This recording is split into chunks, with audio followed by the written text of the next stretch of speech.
Well, this is Recovery Coach Tim. I've got another session here. This is based on the characterizations. This is the characterization. These are the things that people the roles that people play, the characters that they form based on the information that they live in. As we talked before, there's some life experiences when they're very vulnerable and they learn about independence and codependence and things like that. And then I talked to you about how they come into a family situation and they'll take on a characterization based on the evidence that's there. They'll want to hold the family together for survival, and that's the survival instinct. They want to stay together. And then we're going to talk about the next thing. Now, the styles that we talked about before, those are pressure from the outside in. Now we're going to talk about images, and those are from the inside out. This is the way we see the world. These are the way things are put together. To give you an example like that, it would be like a caretaker. A caretaker is somebody that looks at the conclusion based on the evidence, and they come to the conclusion that if I take care of other people, somehow I'll be okay. And basically they focus on other people's issues, take care of other people first, and they become what we call the Cinderellas, or the crumb eaters of the family. And so being a caretaker would be a characterization that a person has from the inside out. That if I take care of other people, somehow I'll be okay. And they usually learn that in a family situation or a dynamic situation. Another one would be, so we got caretaker.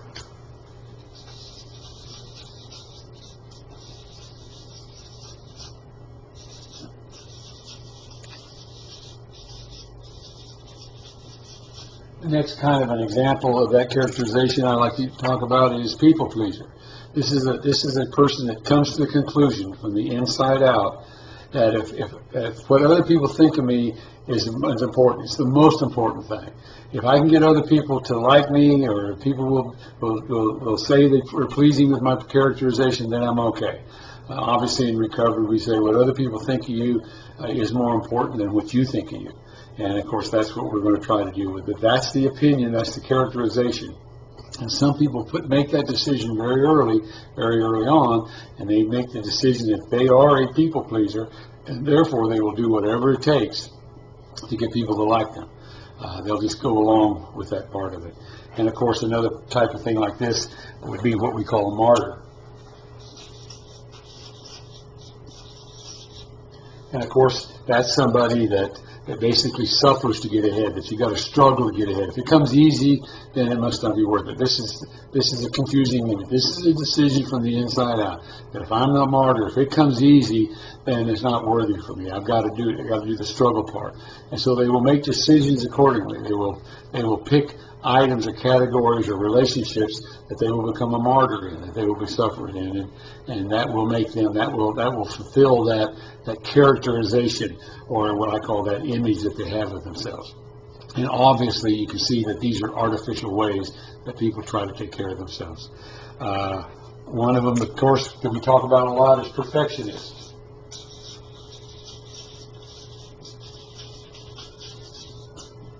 Perfectionist. This is a decision that a child makes from the inside out, that I've got to be perfect, I've got to be better than, I've got to always have it, and they will always do things like that, keeping up with the Joneses and so forth. Friends I have, they get sober, they'll get their business together, they get themselves a car, and they got a beautiful car, and they'll pull in their parking lot, and somebody parks next to them with a little bit better car, and all of a sudden their car becomes a piece of junk. That's the kind of image that people will take on, and you can see that has a tremendous influence on whether they're going to be happy, whether they're going to be peaceful, whether they can accomplish things. That this pressure is from the inside out. This is how they see the world. If I can be a perfectionist, then everything will be okay. Another one of this would be called a workaholic.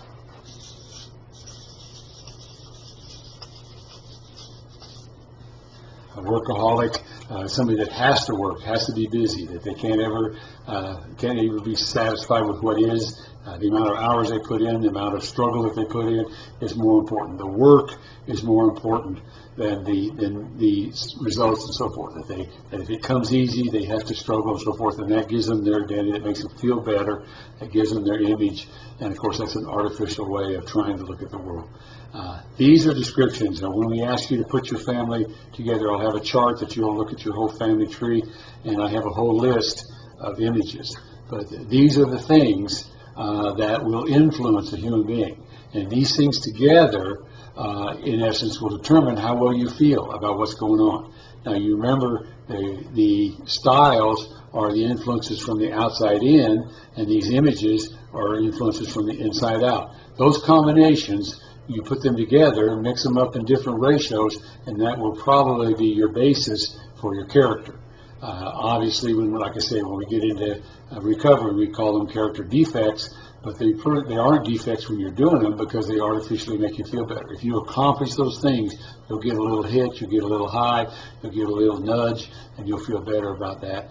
And of course, like any other artificial way of feeling better, your tolerance has to be built up, longevity is there, and of course, you'll never have enough. It's the case that not enough. But there's a whole list of styles and there's a whole list of images, and these are things that people put together usually by the time they're 6, 7, 8 years old, very, very early in their existence, and they put these things together. And the sad thing about it is that these are influences that they didn't choose. They didn't choose with free will. They chose based on the information or the evidence or the situation they found themselves in. And that's why it's so destructive. It's an illusion.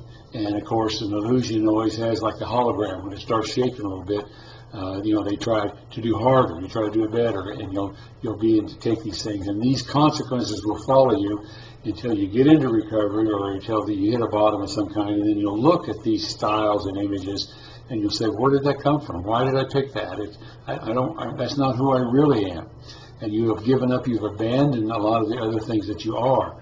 A lot of things that, like I say in recovery, the person that you and your higher power really put you together before you were born, chose you to be this kind of person, and that is the only time that you'll be peaceful. That's the only time you'll be safe. That's the only time you'll be things together. It's when you actually find out who you are based on your creation, your creator, and that you'll see that these characterizations are just convenient based on circumstances.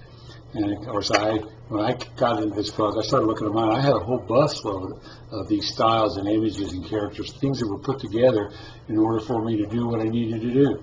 Sometimes, 30, 40 minutes before closing time, I'd be a CIA agent, or I'd be in witness protection, or I'd be an undercover agent, or I'd be, some sort of situation, whatever I thought was necessary to accomplish the goal I wanted to achieve. That's what I would be. I would put on these characters and these characterizations, and I got so good at it that when I decided to stop and I looked at that, I didn't know who I was. I didn't know that as every time I put on this character, that there was a little bit of inside me, like a battery in there or something like that, that every time I put out a false image or a false style, it would discharge a little bit. And I'd get a little bit more nervous, a little bit scared, and so I would have to double up on these characterizations, thinking that would make me feel better. And of course, I would get a little high, I'd get a little hit if I was successful, and it would artificially make me feel better. But that was the dance. That's the way I did it. And it's kind of like I was on thin ice, I might as well dance. So I had to put on all these characterizations in order to do things. And I didn't have a very good memory.